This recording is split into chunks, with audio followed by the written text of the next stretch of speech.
Hello world, it's Siraj, and what is the best laptop for machine learning?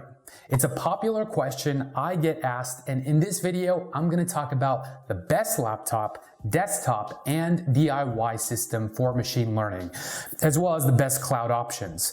When it comes to choosing the right machine for machine learning, you are usually choosing between two factors: portability and processing power. The higher the processing power, the heavier the laptop is, thus the less portability it has, and vice versa. Also, the higher the power, the lower the battery life, and portability again takes a hit. There are a few important components that you should think about when buying a laptop for ML, specifically RAM, GPU, processing, storage, and the operating system. When it comes to RAM, the minimum amount you need is 8 gigabytes, although 16 gigs is what I recommend for faster processing, for heavy ML algorithms like neural nets or random forests. RAM's important since it significantly speeds up computation time for training AI algorithms, but no feature is more important than what GPU you're using. Deep learning, the most popular subfield of machine learning, involves neural networks. It's also the most computationally expensive.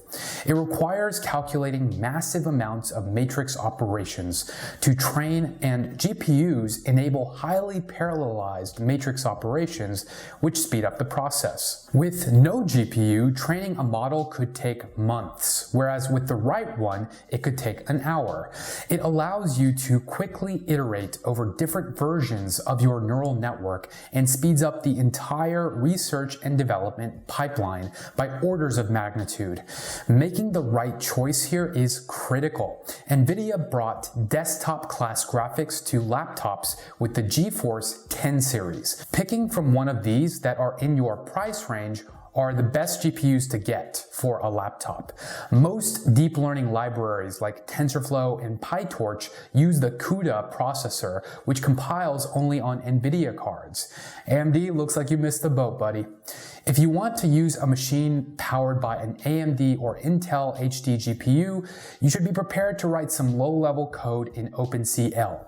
For a processor, the minimum requirement would be an Intel i5. Also, the i7 7th generation would be ideal.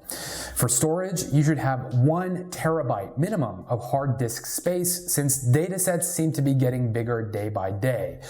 If you're choosing to go for a machine with an SSD, make sure it has 256 gigs of SSD storage available, else you might have to purchase an external hard drive.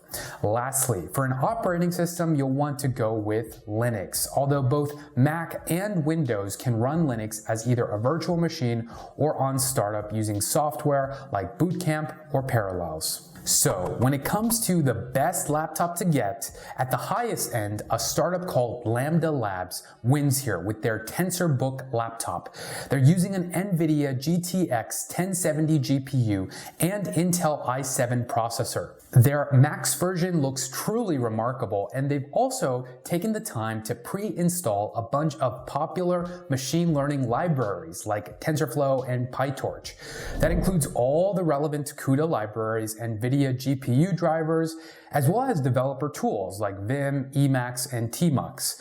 It's made for deep learning and ready to go out of the box, but they are pretty pricey though. So for a middle range budget, NVIDIA has a line of gaming laptops called the GeForce GTX 10 series line, powered by their Pascal architecture.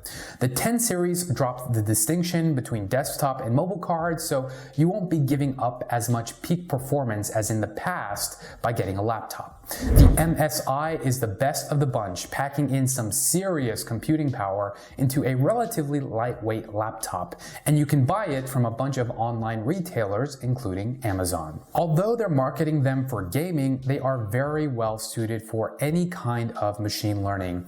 If you don't have the budget for one of these, I'd recommend just getting the cheapest laptop you can code on and connect to the internet with, like a Chromebook. You can then use all the money you saved for thousands of hours of compute time on one of the many AI cloud computing platforms that have GPUs, like AWS, Microsoft Azure, or Google Cloud. Azure generally has the lowest on-demand pricing, while AWS runs in the middle of the pack. Yes, I just endorsed a Microsoft product. Where is your God now?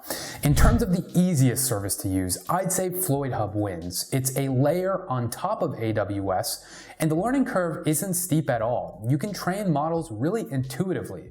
Also, the reason I use a MacBook Pro is because I love the form factor. Final Cut Pro is my safe place, and I use a separate desktop machine for any training tasks I have. And if you want to connect an existing GPU externally to your MacBook, you can do that thanks to NVIDIA's Pascal drivers for Mac. Just connect your GPU to an external enclosure, like the Akideo node, then connect it to the MacBook via a Thunderbolt 3 cable. Then you'll need to run a little script to get it set up, which I'll link to in the video description. But right, speaking of desktops, if you opt for one, the price ceiling is much higher. These can get pretty expensive. At the high end, I found that again, Lambda Labs makes some really incredible machines. These are built specifically to train deep learning models in 2018. It's made for some serious researchers and teams of them. The quad model is the best of the best. It allows multiple engineers to work together. The basic model starts with 4 NVIDIA 1080 Ti GPUs with an Intel i7 processor. The con is that it's $8,800, which is like 10 years worth of Soylent. Now, a more affordable way to buy a deep learning desktop is to build it yourself. This can actually be a very fun project. In fact, you can make a really great one with just $1,700. I wouldn't recommend getting a GPU from any company other than NVIDIA. They make the best in the world, and CUDA is a valuable tool. The GTX 1080 Ti and Titan X are similar, although the GTX 1080 Ti is less expensive, so that one makes the most sense. For a CPU, an Intel i5 works great. It's cheap, but good enough not to slow things down. We also don't want to forget about the PCIe lanes supported by the CPU and motherboard, as Andrei Karpathy has pointed out. Each GPU should have 16 lanes, so it eats data as fast as possible. That means for 2 cards, we need 32 PCI lanes. 32 gigs of RAM should do. You can get 2 16 gig sticks. Jeremy Howard has suggested getting a fast SSD disk to keep the OS on and the current data on, and then a slow spinning hard drive for the huge data sets like ImageNet. For a motherboard, we'll need one that's capable of supporting 2 GTX 1080 Ti's, and Asus has a great one called TUF Z270. For a power supply, the EVGA 750GQ has enough voltage to give the GPU and CPU lots of power, and when it comes to a case, a Thermal Lake N23 will do just fine. LEDs optional. Putting it all together is a separate tutorial, but all in all, it should come out to just under $1,700. I've got links to everything I've talked about in the video description. If you're gonna do a lot of deep learning, it's generally cheaper to just buy your own hardware and train on that. 3 things to remember from this video. The best laptop to get for machine learning in order of budget is either the Lambda Labs TensorBook, the NVIDIA GTX 10 series, or a Chromebook with cloud computing credits. The best desktop to get for machine learning is, in order of budget, the Lambda Labs quad computer or a DIY $1,700 machine. And for cloud options, Azure offers the cheapest on-demand instances, and the easiest service to use for beginners is FloydHub, essentially a wrapper around AWS. You made it to the end. Hit subscribe and I'll be your GPU for Valentine's Day. For now, I've got to run the School of AI, so thanks for watching.